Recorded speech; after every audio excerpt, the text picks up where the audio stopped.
Selamat pagi Bapak-Bapak, Ibu-Ibu, Saudara-saudari sekalian. Adalah kesukaan bagi kami untuk menyambut Bapak-Bapak, Ibu-Ibu, Saudara-saudara sekalian bergabung bersama kami di ibadah online ini bersama Gereja Every Nation Makassar. Gereja Every Nation Indonesia ada untuk menghormati Allah dan menjadikan murid. Kami percaya saat ini bahwa ada Allah di tengah-tengah kita. Allah akan merawat kita semua dan kita akan meninggikan namanya. Kita akan memuliakan namanya, bahwasanya untuk selama-lamanya kasih setianya. Kita lakukan ini, kita sembah Dia, kita tinggikan Dia sebab hanya Dia yang layak. Bapa, kami bersyukur pada hari ini karena kebaikan Engkau, berkat Engkau kami dapat berkumpul di tempat ini untuk memuji dan menyembah Engkau. We make room, Lord, because we want to worship and praise You. Amen.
Let's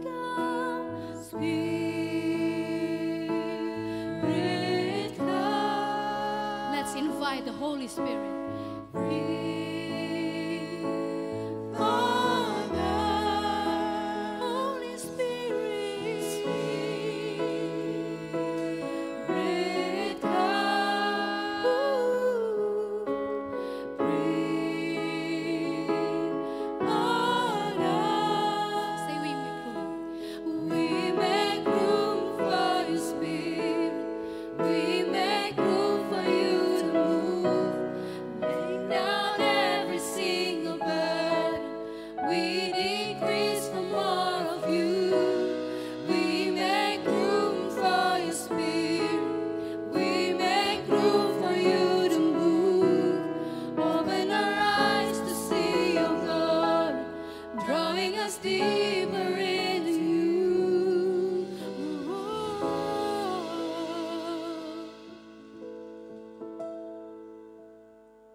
Kau janjikan penghibur itu bagi kami, Tuhan.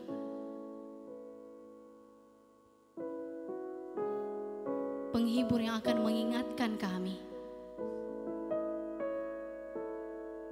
atas setiap firman-firman Engkau, atas setiap perkataan Engkau. Kau janjikan Roh itu. Kau tidak pernah meninggalkan kami sendirian. Kau tidak pernah meninggalkan kami yatim piatu.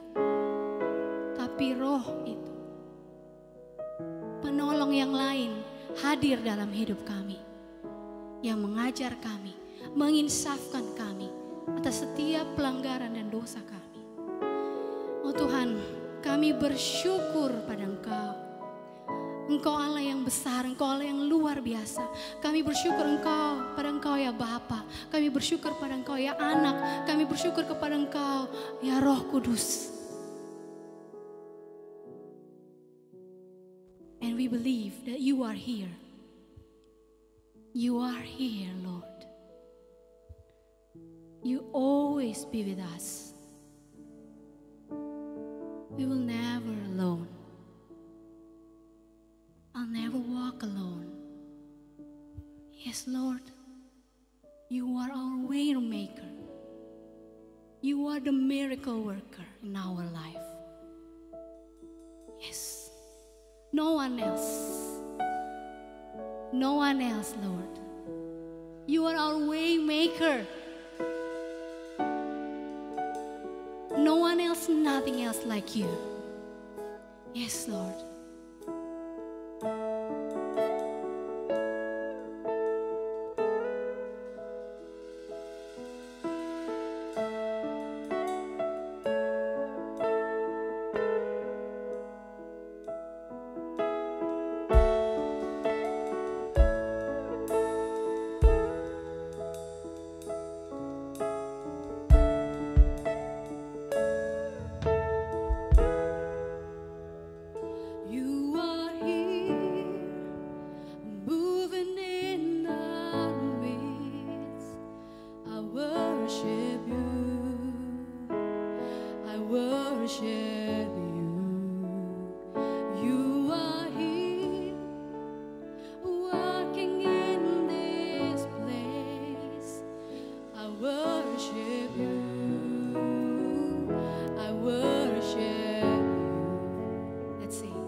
see it, you working.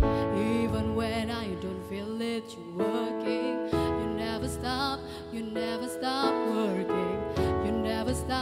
You never stop working. You say, even when I don't see it. Say it. Come on, say it. Even when I don't feel it, you working. He will always stay. He will always stay. Yes. You never stop. Woo. Even when I don't see it, you're working. Even when I don't feel it, you're working. You never stop working. You never stop. You say yeah. Even when I don't feel it, you're working. You never stop working. You never stop. Say even when I don't see it, you're working. Even when I don't feel it, you're working. You never stop working. You never stop. Waymaker, miracle worker, promise keeper, light in the darkness. My God, that is who you are. Waymaker, miracle worker, promise keeper, light in the darkness. My God, that is who you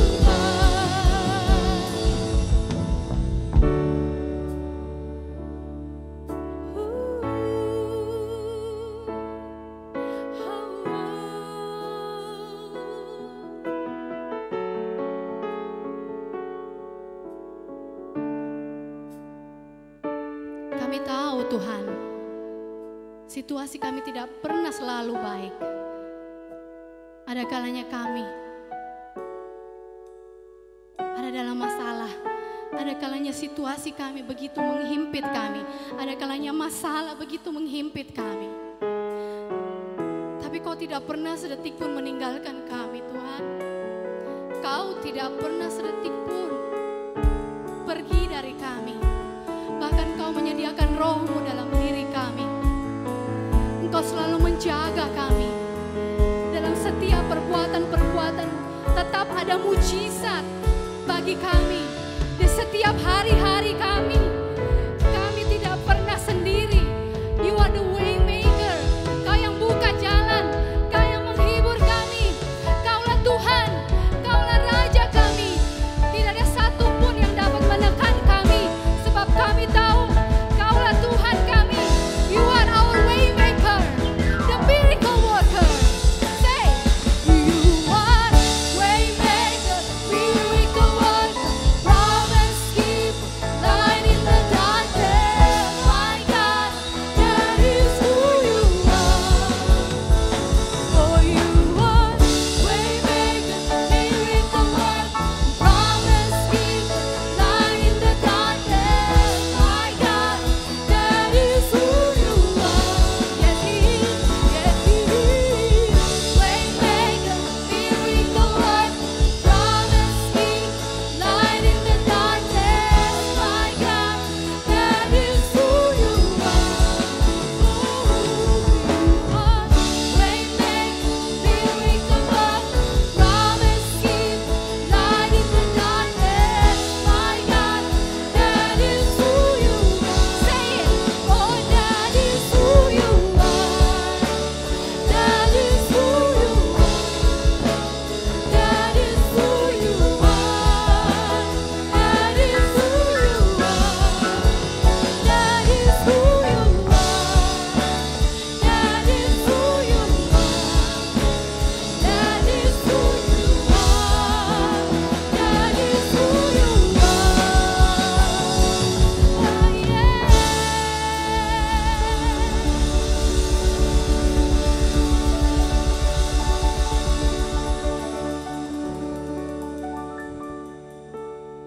Kemuliaan bagi Engkau di tempat yang maha tinggi.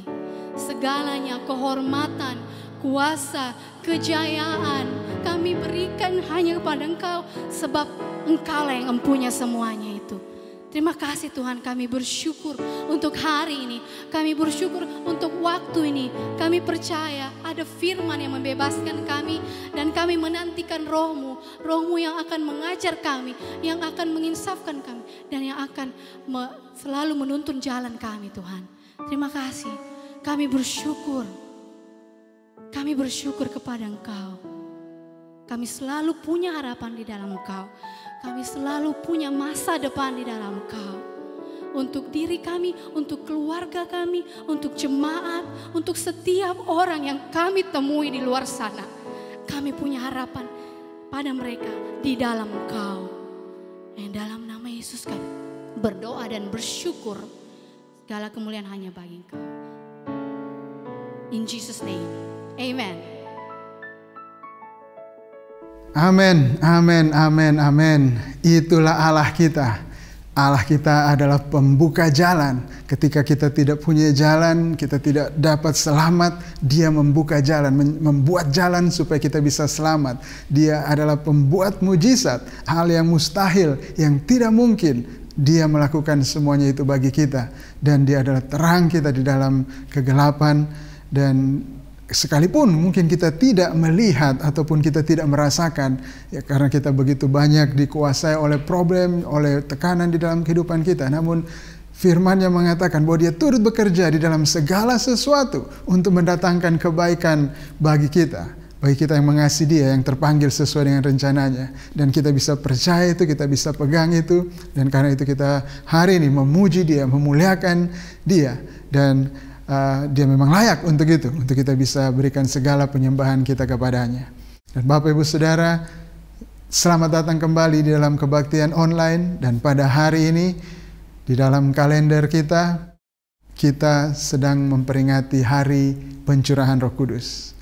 Setelah minggu lalu kita memperingati kenaikan Tuhan kita Yesus Kristus. Hari ini adalah hari Pentakosta atau 50 hari setelah Paskah. Dan di saat yang sama, sekitar 2000 tahun yang lalu, Tuhan mencurahkan roh-Nya sesuai dengan yang Dia janjikan. Dan kita sama-sama hari ini akan memperingati hal itu. Dan tentu saja kita akan belajar firman Tuhan dari peristiwa itu untuk mengerti apa signifikansinya bagi kita sekarang. Dan bagaimana hal itu mempengaruhi kehidupan kita. Bagaimana kita hidup di dalam terang pencurahan Roh Kudus yang telah terjadi kurang lebih 2000 tahun yang lalu.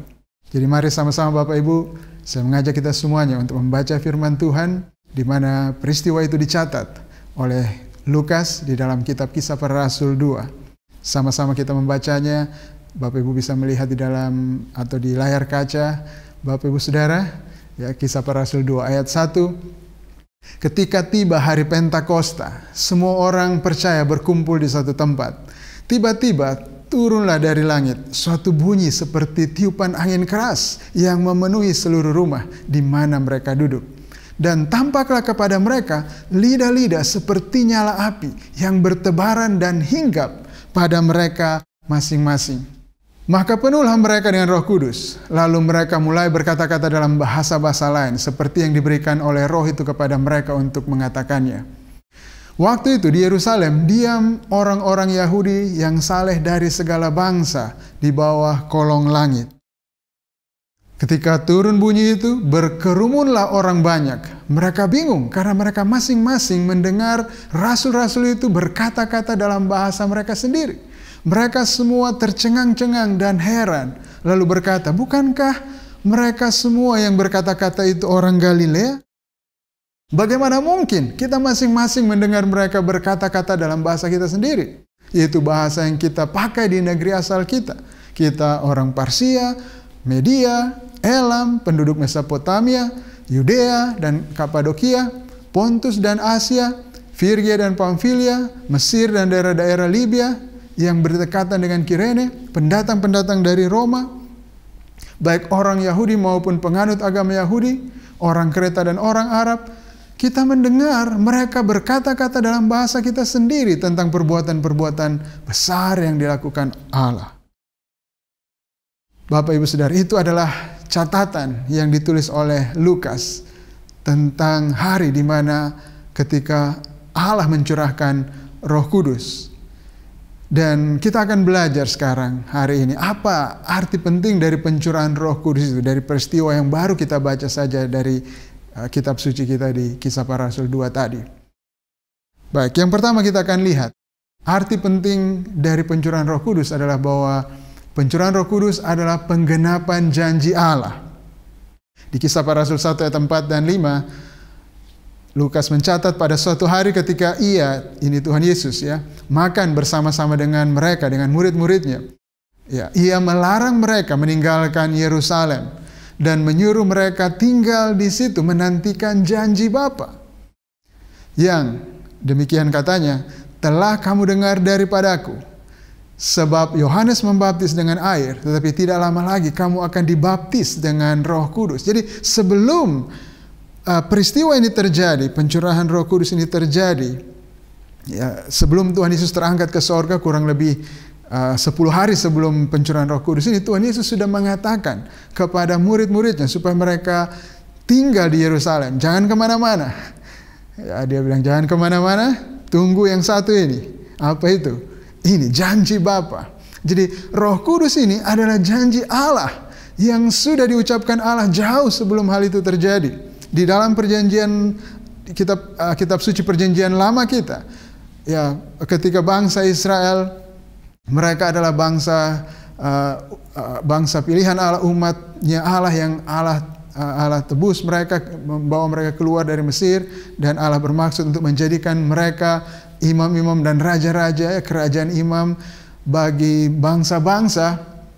Namun mereka tidak setia kepada Allah, mereka berbalik dari Tuhan, menyembah Allah-Allah lain, melakukan hal yang jahat di mata Tuhan, dan Tuhan menghukum mereka. Dan ada masanya di mana ketika Tuhan menyerahkan mereka kepada tangan bangsa-bangsa durhaka, ketika mereka dibawa ke pembuangan. Yang pertama-tama kerajaan Israel terbagi, terpecah dua di zaman Rehoboam setelah Salomo meninggal. Dan ada dua kerajaan utara dan selatan. Kerajaan utara duluan diserahkan kepada bangsa Asyur, dan kemudian kerajaan selatan Yehuda juga diserahkan ke tangan bangsa Babel. Dan di masa itu ketika Tuhan menyerahkan mereka ke tangan bangsa-bangsa durhaka, Tuhan tidak berhenti mengirim nabi-nabi bagi mereka untuk mengatakan, menginsafkan mereka akan dosa-dosa mereka. Dan di saat yang sama dia juga menjanjikan, dan salah satu janji di dalam perjanjian baru, maksudnya janji tentang perjanjian baru, ada disampaikan oleh Nabi Yeskiel di Yeskiel pasal 36 ayat 26 dan 27. Di situ firman Tuhan mengatakan, kamu akan kuberikan hati yang baru. Ini adalah janji Tuhan melalui Nabi Yeskiel. Kamu akan kuberikan hati yang baru dan roh yang baru di dalam batinmu, dan aku akan menjauhkan dari tubuhmu hati yang keras dan kuberikan kepadamu hati yang taat. Rohku akan kuberikan diam di dalam batinmu, dan aku akan membuat kamu hidup menurut segala ketetapanku dan tetap berpegang pada peraturan-peraturanku dan melakukannya. Jadi sejak dahulu kala Tuhan memberikan janjinya kepada bangsa Israel bahwa dia akan memulihkan mereka. Dan salah satu bagian daripada janji pemulihan bagi bangsa Israel adalah bahwa Allah akan mencurahkan rohnya kepada mereka. Karena ini adalah masalah orang Israel. Mereka keras kepala, mereka terus memberontak melawan Tuhan. Kenapa? Karena mereka tidak memiliki roh Tuhan di dalam mereka. Mereka hidup di dalam dosa mereka. Mereka hidup di dalam kekuatan mereka. Dan karena itu mereka terus takluk kepada dosa. Tetapi Tuhan memberikan janji tentang pemulihan. Ada waktunya, ada hari di mana dia akan memulihkan mereka. Dan saat itu dia akan mencurahkan rohnya, roh kudusnya ke atas semua orang itu.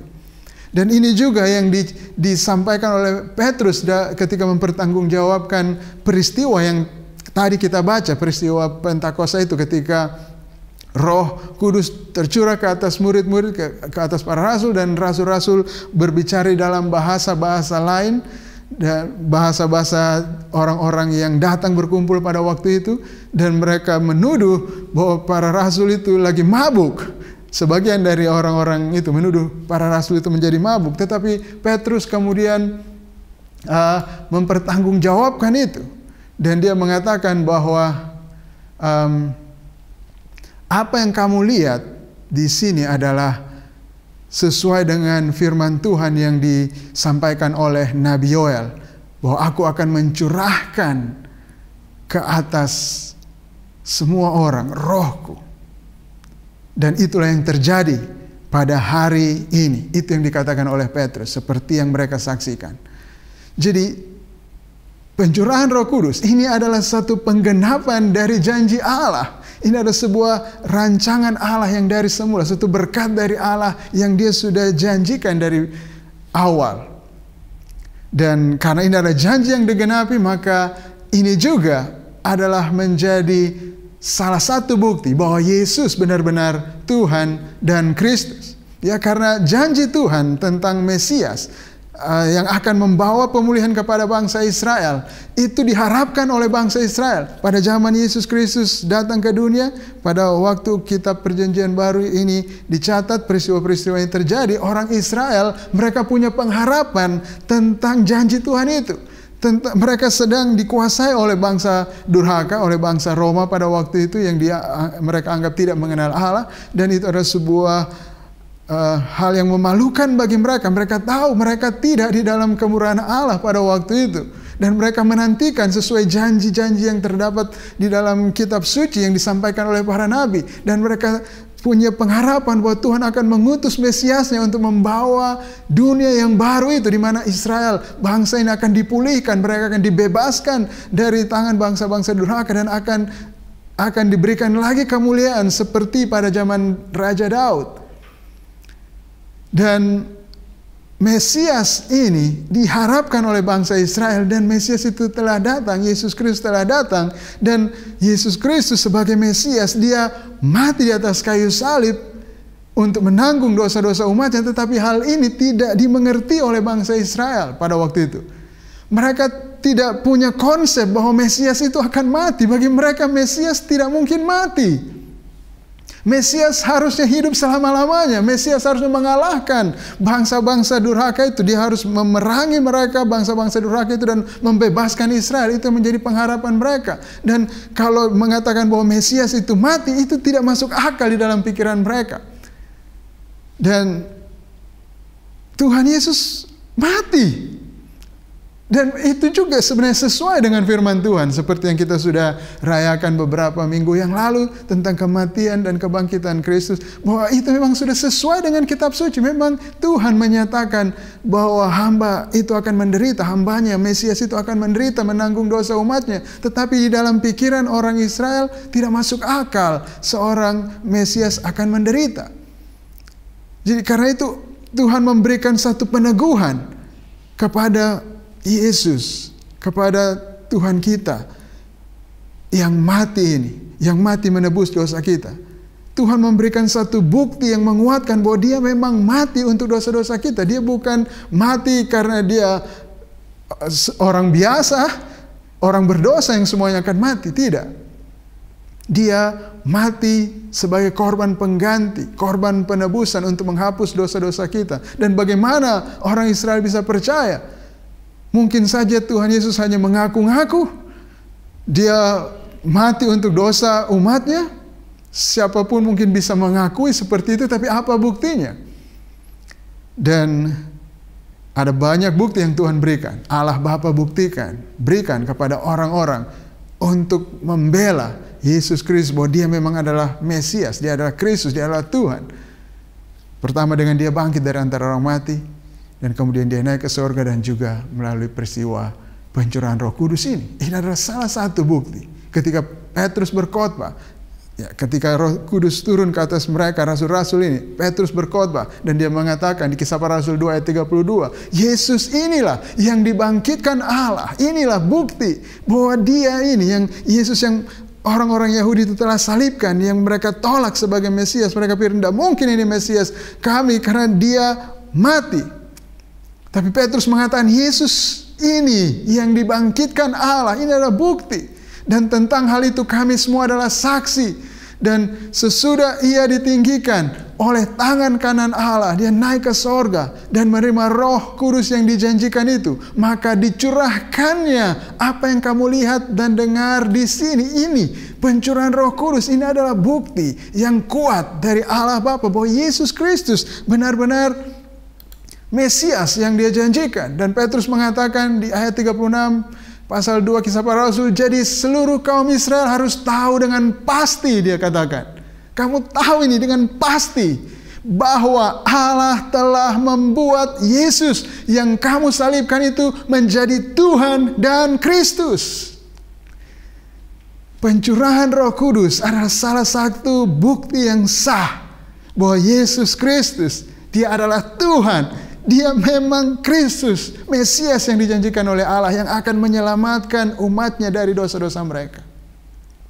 Itu arti penting daripada pencurahan Roh Kudus ini. Dan bukan hanya itu saja. Ada efeknya bagi murid-murid, bagi kita yang mengikut Kristus. Yang ketiga adalah pencurahan Roh Kudus memberdayakan murid-murid Kristus. Ini pentingnya Roh Kudus dicurahkan. Kita bisa membaca di Kisah Para Rasul 1 ayat 8. Ini Tuhan Yesus mengatakan sebelum dia terangkat ke sorga. Tetapi kamu akan menerima kuasa kalau Roh Kudus turun ke atas kamu. Dan kamu akan menjadi saksiku di Yerusalem dan di seluruh Yudea dan Samaria dan sampai ke ujung bumi. Ini yang dikatakan oleh Tuhan Yesus. Kalau Roh Kudus itu datang, maka kamu murid-murid, kamu akan menerima kuasa ketika Roh Kudus itu dicurahkan kepada kamu. Dan kamu akan menjadi saksi, kuasa untuk menjadi saksi Kristus. Dan saudara, pencurahan Roh Kudus bukan hanya sekedar kita punya karunia-karunia yang supernatural itu.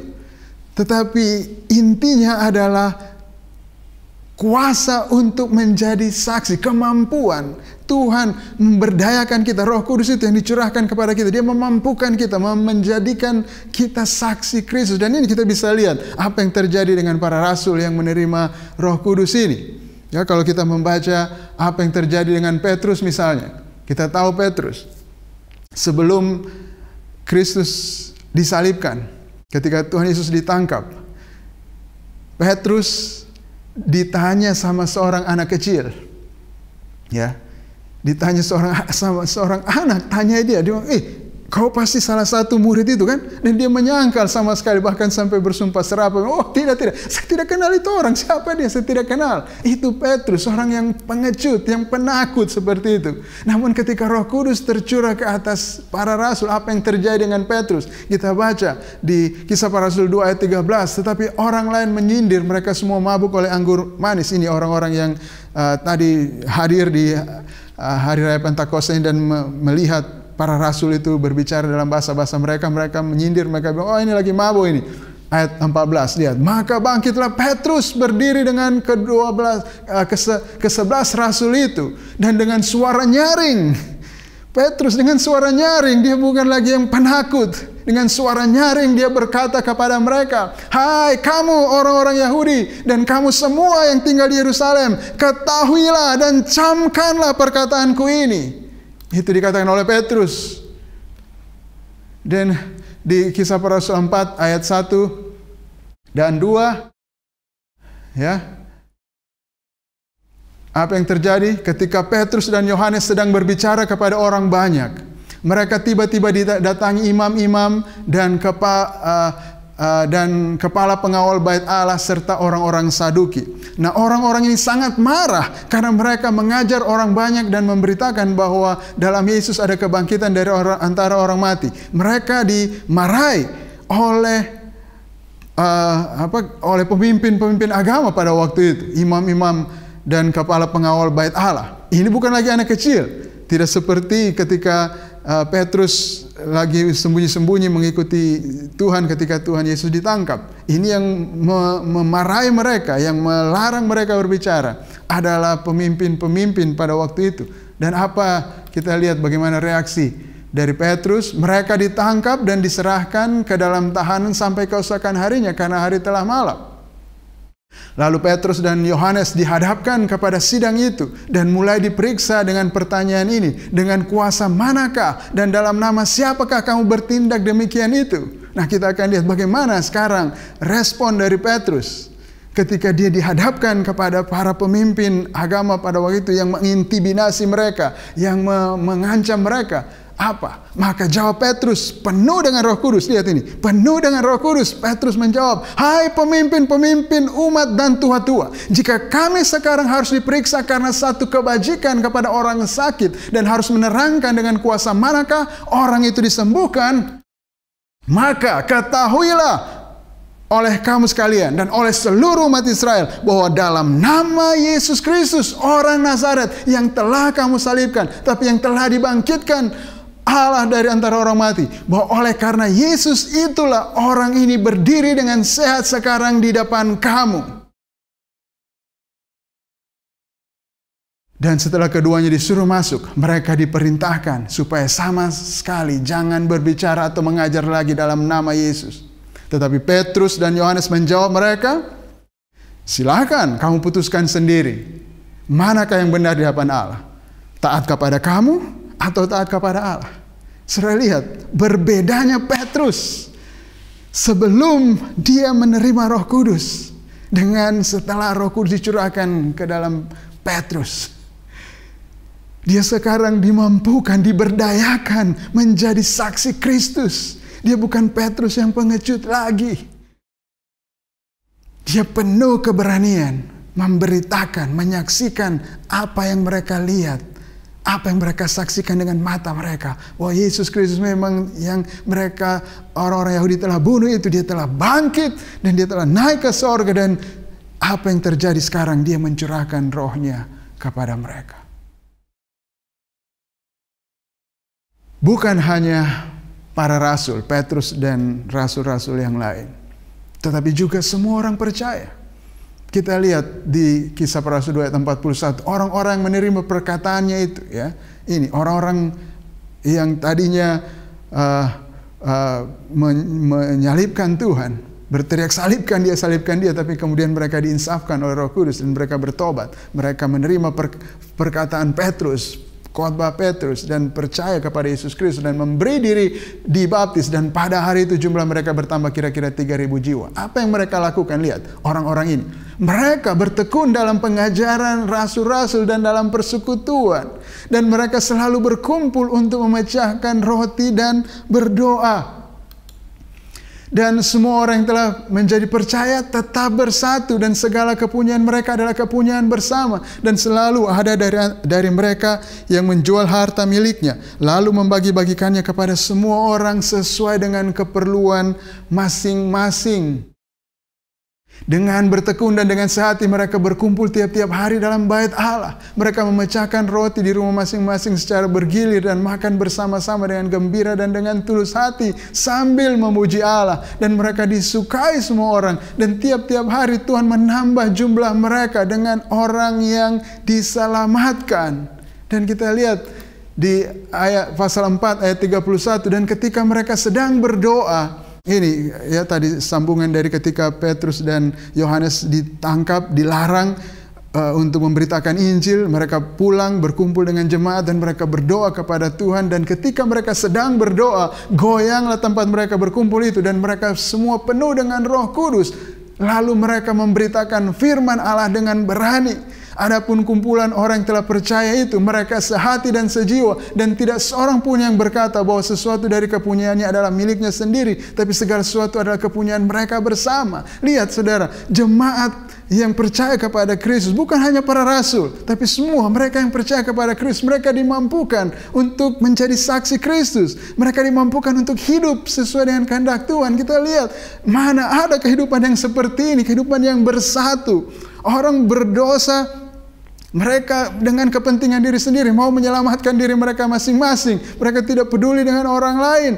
Tapi di sini kita lihat bahwa mereka ini hidup dalam satu kesatuan, satu tubuh. Bahkan tidak ada satu orang menganggap milik dia punya itu milik sendiri. Tapi mereka tahu mereka ini satu. Dan kalau ada yang menderita, mereka harus membantu karena itu ada bagian daripada mereka. Saudara, ini kenapa bisa mereka seperti itu? Kenapa mereka bisa hidup seperti itu? Itu adalah kehendak Tuhan memang. Itu ada rancangan Tuhan dari awal tentang satu umat yang Dia akan bawa untuk Kristus. Umat mempelainya Kristus, satu manusia baru, satu tubuh Kristus. Mereka menjadi satu, itu intinya. Itu adalah kehendak Allah. Umatnya, gerejanya menjadi satu. Dan saudara, tidak ada yang bisa seperti itu. Bahkan ketika para Rasul 12 murid itu, ketika mereka masih bersama-sama dengan Yesus, mereka berlomba-lomba untuk menjadi yang utama. Mereka pakai intrik-intrik politik untuk mau menjadi yang utama, menjadi orang yang duduk di sebelah kanan kiri Yesus, dan mereka saling marah satu dengan yang lain karena ada yang mau menjadi lebih utama dari yang lain. Saudara, itu yang terjadi sebelum mereka diberikan Roh Kudus, sebelum Roh Kudus tercurah ke atas mereka. Tapi ketika Roh Kudus tercurah ke atas mereka, lihat apa yang terjadi dengan mereka. Mereka menjadi satu. Tidak ada yang mementingkan diri sendiri. Tidak ada yang melihat bahwa dia lebih utama daripada yang lain. Tapi semuanya mereka satu. Satu tubuh. Mereka senang berkumpul bersama-sama. Ini bukan berarti kita harus mengikuti secara detail apa semua yang tertulis. Ini adalah semua gambaran. Gambaran yang terjadi pada waktu itu yang memperlihatkan kesatuan dari jemaat ini. Dan prinsip inilah, kesatuan inilah yang dibawa sampai kita sekarang. Yang tidak berubah dari semula. Tuhan menghendaki gereja yang jemaatnya untuk bersatu. Soal detailnya kita bisa berbeda setiap zaman. Mungkin kita tidak bisa berkumpul sekarang setiap hari.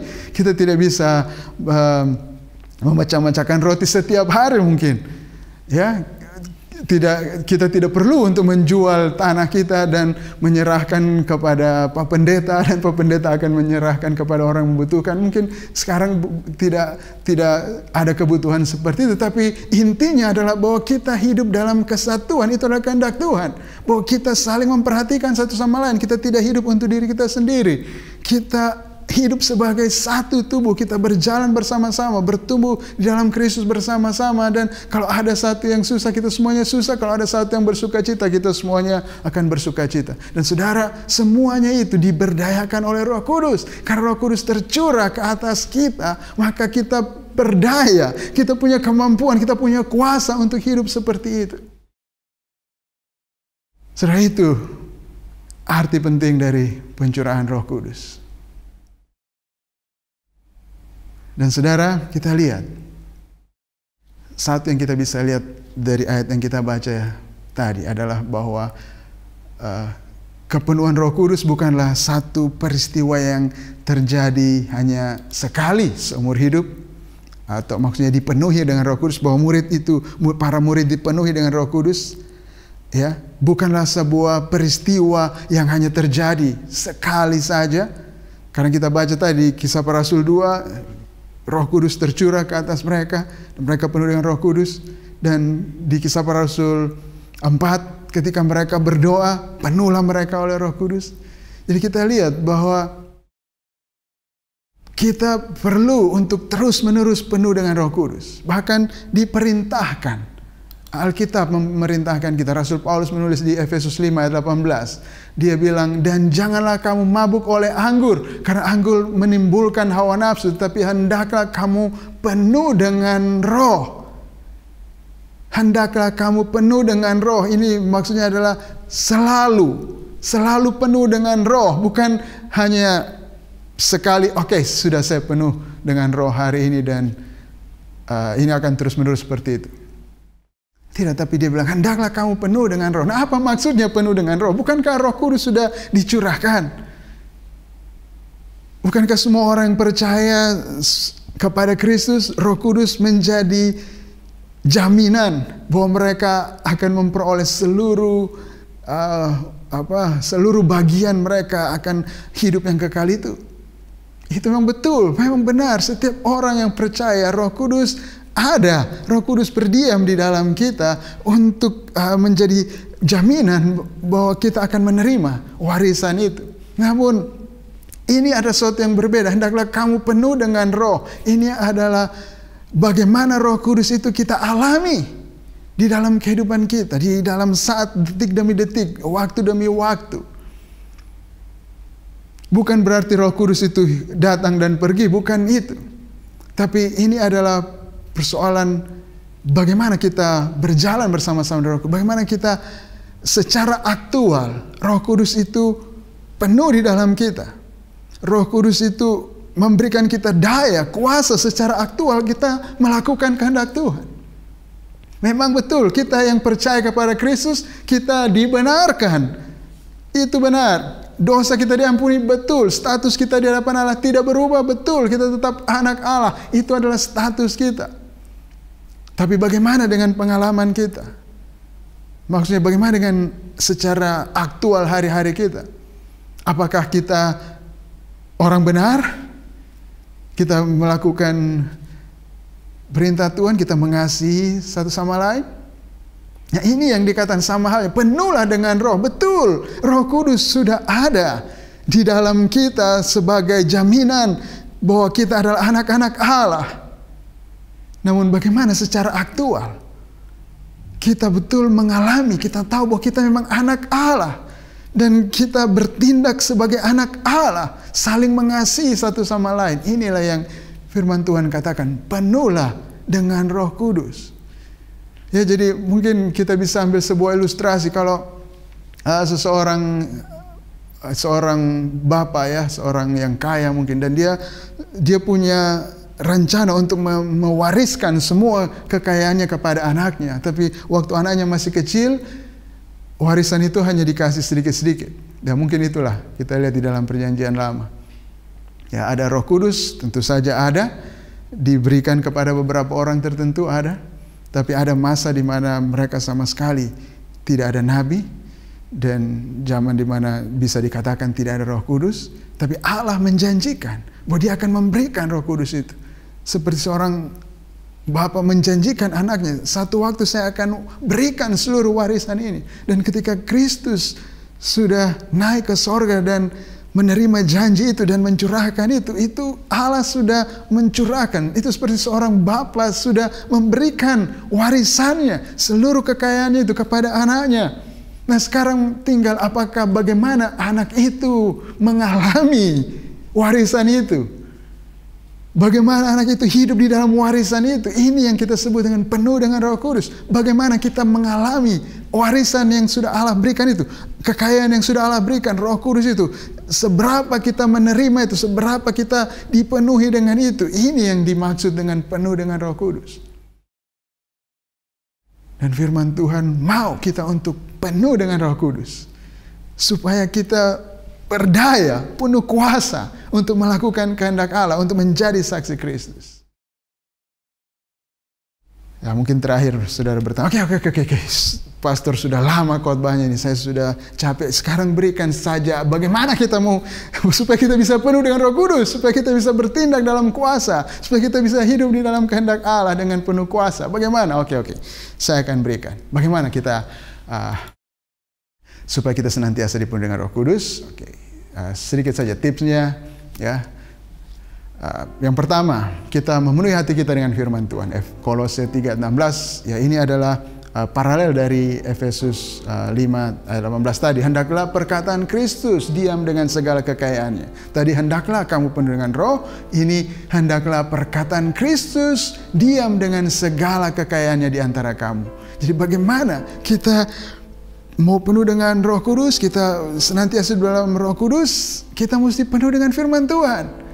Mesti mendengarkan firman Tuhan, membaca firman Tuhan, merenungkan, dan khususnya dikatakan perkataan Kristus. Perkataan Kristus ini bisa berarti perkataan yang dari Kristus, yang Kristus katakan, atau perkataan tentang Kristus. Dan ini kelihatannya di sini ada perkataan tentang Kristus, firman tentang Kristus, tentang Injil. Kalau kita membaca Kolose itu adalah tentang Kristus, supremasi Kristus, kehebatan Kristus, keutamaan Kristus. Ini yang harus kita dengar hari-hari. Harus kita selalu tertanam di hati kita, penuh di hati kita tentang Yesus Kristus yang penuh, yang adalah gambar wujud Allah yang lebih utama dari segala sesuatu, yang menciptakan semuanya dengan firman-Nya, yang menopang segala yang ada dengan firman-Nya, yang menebus, yang menjadi koron pendamaian, yang memberikan pengampunan dosa untuk kita, yang adalah segala-galanya, yang adalah hikmat kita, yang adalah kemuliaan kita. Ini yang harus kita dengar selalu.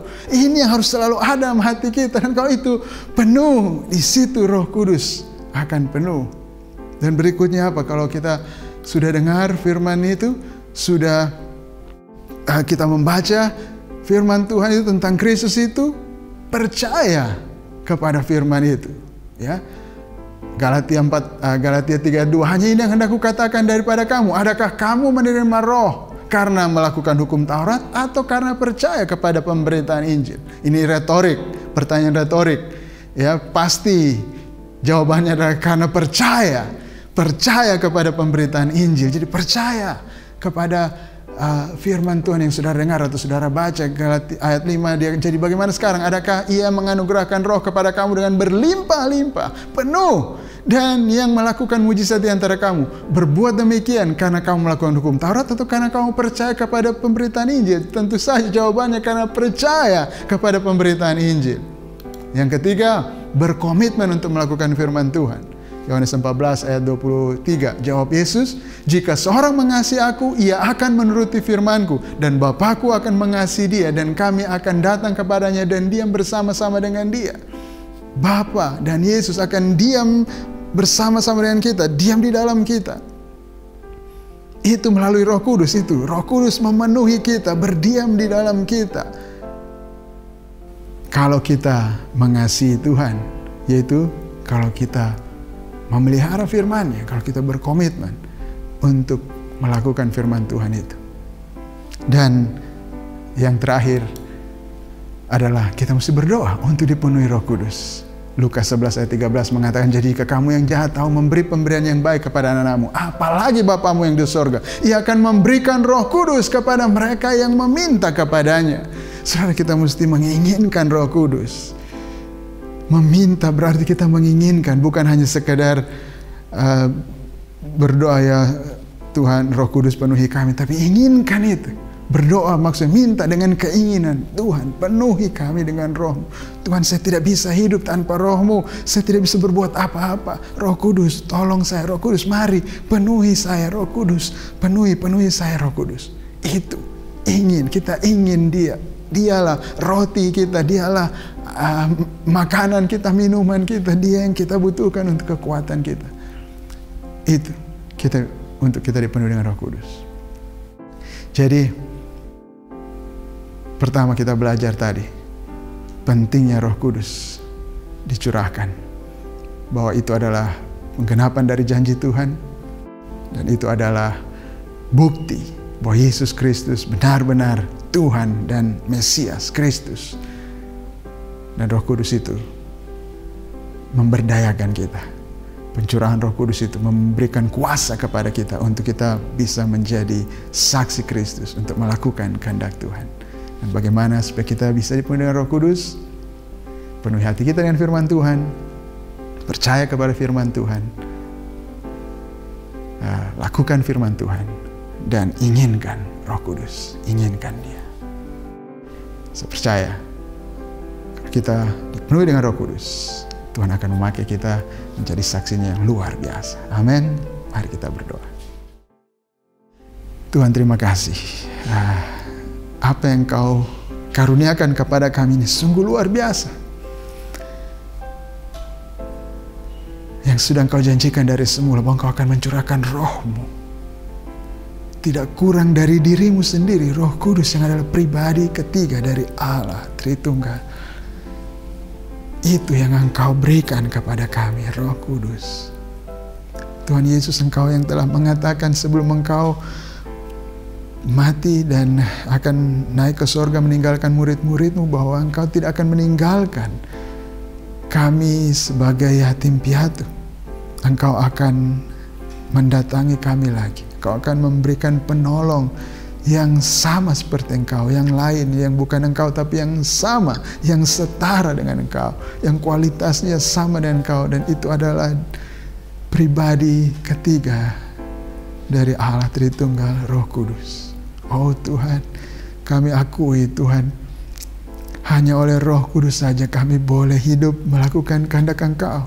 Kami boleh tetap setia di dalam iman kami kepada Kristus. Kami boleh hidup sebagai satu tubuh-Mu, sebagai satu umat-Mu, satu jemaat-Mu, di mana kami akan menjadi tangan dan kaki-Mu yang akan dilihat oleh dunia, Tuhan. Hanya oleh Roh Kudus. Karena itu kami minta saat ini, Tuhan, penuhi kami, Roh Kudus, penuhi, biar kami mengalami kuasa Engkau. Kami mengalami Engkau di dalam kehidupan kami, detik demi detik, menit demi menit, Tuhan. Dan kami melakukan kehendak Engkau karena Roh Kudus penuh di dalam kami, memberikan kuasa, kemampuan kepada kami. Penuhi kami, Tuhan. Penuhi kami dengan Roh-Mu. Di dalam nama Yesus Kristus. Amin.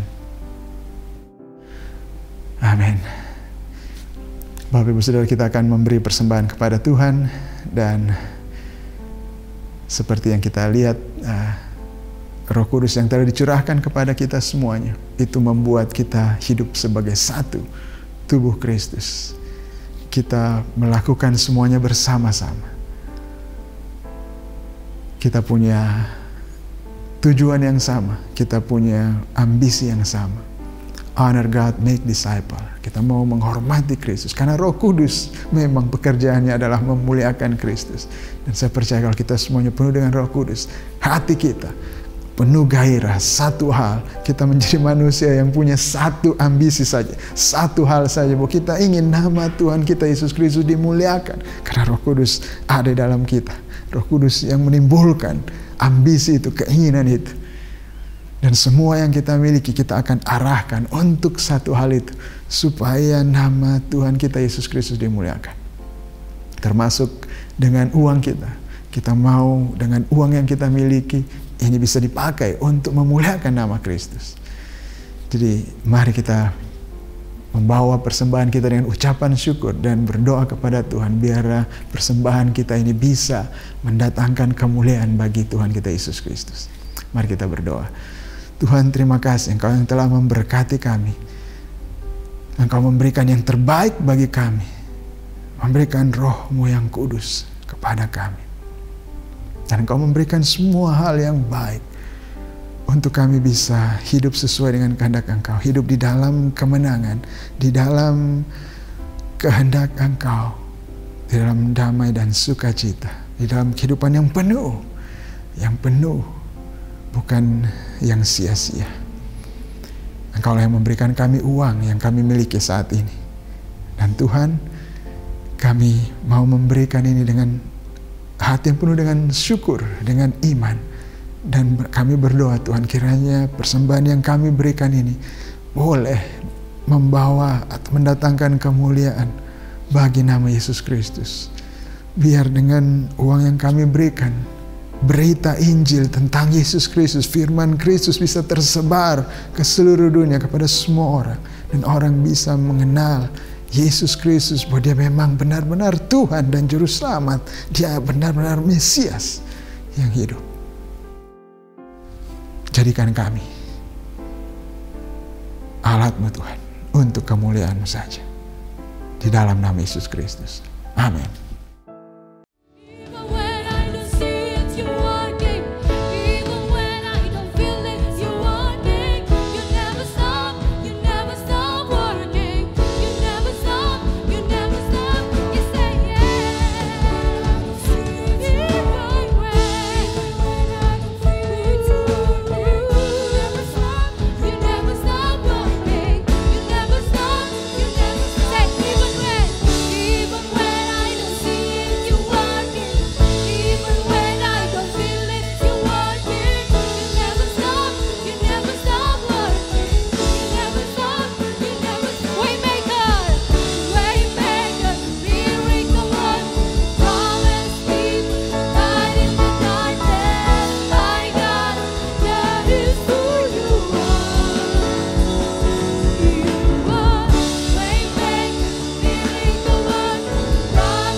Bapak Ibu Saudara, terimalah berkat Tuhan. Tuhan memberkati engkau dan melindungi engkau. Tuhan menyinari engkau dengan wajah-Nya dan memberi engkau kasih karunia-Nya. Tuhan menghadapkan wajah-Nya kepadamu dan memberi engkau damai sejahtera di dalam nama Yesus Kristus. Amin.